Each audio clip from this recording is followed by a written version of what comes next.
रूस में पकड़ी गई पाकिस्तान की चोरी, भारत को इस देश से मिलने वाले हैं 8 चीते। दिल्ली ब्लास्ट के संदिग्ध पर बड़ा खुलासा, चुनावों से पहले बांग्लादेश वापसी करेंगी हसीना, टैलेंट चाहिए भीड़ नहीं, H1B वीजा पर बोले ट्रंप। नमस्कार, मेरा नाम है शालिनी और आप देख रहे हैं द न्यूज़ 50। स्वागत है आपका हमारे खास प्रोग्राम दुनिया के हालचाल में। चलिए नजर डालते हैं इन बड़ी खबरों पर विस्तार से। रूस में पाकिस्तान के जासूसी नेटवर्क का बड़ा खुलासा हुआ है। रिपोर्ट्स के मुताबिक पाकिस्तान की खुफिया एजेंसी ISI से जुड़े लोगों पर रूस की S-400 मिसाइल डिफेंस सिस्टम और Mi-8 हेलीकॉप्टर तकनीक की जानकारी चोरी करने की कोशिश का आरोप लगा है कि नेटवर्क रूस के शहर सेंट पीटर्सबर्ग से काम कर रहा था, जहां एक रूसी नागरिक को गिरफ्तार किया गया। बताया जा रहा है कि वह सैन्य दस्तावेज और रक्षा तकनीक की तस्करी करने की कोशिश कर रहा था। रूसी जांच एजेंसियों का दावा है कि पाकिस्तान का नेटवर्क संवेदनशील रक्षा तकनीक, खासकर S-400 और Mi-8 AMTSHV हेलीकॉप्टर से जुड़ी जानकारी हासिल करने की कोशिश कर रहा था। ये वही तकनीकें हैं जो भारत के लिए भी बेहद अहम मानी जाती हैं। इस खुलासे के बाद पाकिस्तान ने तुरंत सफाई दी और सारे आरोपों को झूठा और मनगढ़ंत बताया। मॉस्को में पाकिस्तानी दूतावास ने कहा, ये भारतीय मीडिया की बनाई हुई कहानी है जिसका मकसद पाकिस्तान रूस के दोस्ताना रिश्ते को खराब करना है। पाकिस्तान ने कहा कि उसके रूस से संबंध आपसी सम्मान और भरोसे पर आधारित है। हालांकि रूस की कार्रवाई के बाद अब सवाल उठा है कि क्या ये मामला पाकिस्तान रूस रिश्तों में नई दरार पैदा करेगा या फिर नहीं। तो वहीं भारत की राष्ट्रपति द्रौपदी मुर्मू इन दिनों अफ्रीकी देश बोत्सवाना के दौरे पर हैं। ये किसी भारतीय राष्ट्रपति की बोत्सवाना की पहली राजकीय यात्रा है। इस दौरे का मुख्य उद्देश्य भारत और बोत्सवाना के बीच व्यापार, निवेश, प्रौद्योगिकी, कृषि, ऊर्जा और रक्षा जैसे क्षेत्रों में सहयोग को मजबूत करना है। राष्ट्रपति मुर्मू मंगलवार को बोत्सवाना की राजधानी कोवरोने पहुंची, जहां उनका भव्य स्वागत किया गया। उन्हें 21 तोपों की सलामी और गार्ड ऑफ ऑनर दिया गया। अपनी 3 दिवसीय यात्रा के दौरान वे बोत्सवाना के राष्ट्रपति डूमा गिदोन बोको से मुलाकात करेंगी और कई महत्वपूर्ण समझौतों पर बातचीत करेंगी। इस यात्रा का सबसे खास हिस्सा है भारत के लिए 8 कालाहारी चीतों का समझौता। इन चीतों को बोत्सवाना के घांची शहर से लाया जाएगा और भारत में क्वारंटाइन सुविधा में रखा जाएगा। भारत में चीते 1952 में विलुप्त हो गए थे। इसके बाद सरकार ने प्रोजेक्ट चीता शुरू किया था। पहले 8 चीते नामीबिया से 2022 में और 12 चीते दक्षिण अफ्रीका से 2023 में लाए गए थे। अब बोत्सवाना तीसरा देश होगा भारत को चीते देगा।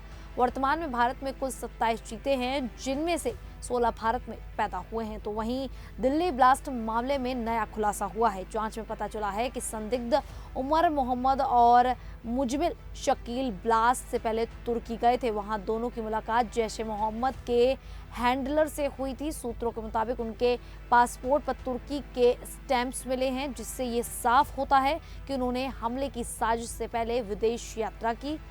खुफिया एजेंसियां अब ये पता लगा रही हैं कि उन्होंने वहां किससे मुलाकात की और क्या भारत में हमले की योजना वहीं से बनी।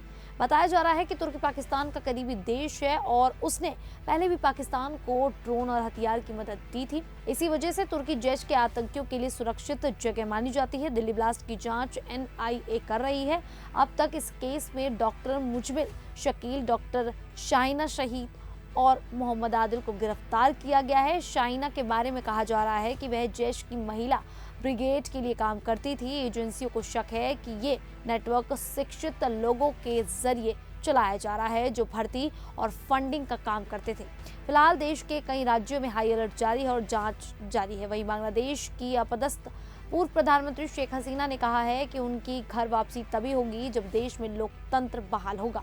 अवामी लीग पर से प्रतिबंध हटाया जाएगा और स्वतंत्र व निष्पक्ष चुनाव कराए जाएंगे। भारत में एक गुप्त स्थान से दिए इंटरव्यू में उन्होंने मौजूदा यूनिस प्रशासन पर भारत के साथ रिश्ते खराब करने और चरमपंथियों को बढ़ावा देने का आरोप लगाया। हसीना ने भारत को शरण देने के लिए धन्यवाद दिया और कहा कि भारत हमेशा बांग्लादेश का सबसे भरोसेमंद मित्र रहा है। उन्होंने कहा कि अवामी लीग को शामिल किए बिना कोई भी चुनाव वैध नहीं होगा क्योंकि लाखों लोग उनका समर्थन करते हैं। शेख हसीना ने कहा कि यूनुस सरकार ने कई कूटनीतिक गलतियां की हैं जिससे भारत बांग्लादेश संबंध खतरे में पड़ सकते हैं। उन्होंने मौजूदा अंतरिम सरकार को अनिर्वाचित और चरमपंथियों पर निर्भर बताया। हसीना ने यह भी कहा कि वह अंतर्राष्ट्रीय निगरानी में यहां तक कि अंतर्राष्ट्रीय अपराध न्यायालय में भी मुकदमे का सामना करने को तैयार है, लेकिन उन्होंने यूनुस पर आरोप लगाया कि वे ऐसे मुकदमे से भाग रहे हैं क्योंकि उन्हें पता है कि निष्पक्ष जांच में हसीना बरी हो जाएगी। उन्होंने मौजूदा प्रशासन को लोकतंत्र विरोधी और प्रतिशोधी बताया और कहा कि वे अपने देश में शांतिपूर्ण लोकतंत्र की वापसी चाहती हैं। तो वहीं अमेरिकी राष्ट्रपति डोनाल्ड ट्रंप ने H-1B वीजा को लेकर बड़ा बयान दिया है। उन्होंने कहा है कि अमेरिका में प्रतिभाशाली लोगों की कमी है, इसीलिए यहाँ वीजा सिस्टम बंद नहीं किया जा सकता। ट्रंप ने कहा कि अगर H-1B वीजा खत्म कर दिया गया तो इसका सीधा नुकसान अमेरिका की अर्थव्यवस्था और तकनीकी विकास को होगा। उन्होंने कहा, काम करने के लिए टैलेंट चाहिए, भीड़ नहीं। ये बयान ऐसे समय में आया जब अमेरिकी प्रशासन ने H-1B वीजा शुल्क $1 लाख तक बढ़ा दिया है। प्रशासन का कहना था कि इस कदम से विदेशी कामगारों की संख्या कम होगी। कुछ महीने पहले ट्रंप ने भी मेक अमेरिका ग्रेट अगेन अभियान के तहत वीजा शुल्क बढ़ाने की बात कही थी, लेकिन अब उन्होंने इस पर यू टर्न ले लिया है। फॉक्स न्यूज से बात करते हुए ट्रंप ने साफ कहा कि अमेरिका को वैश्विक स्तर पर आगे बढ़ाने के लिए विदेशी टैलेंट जरूरी है।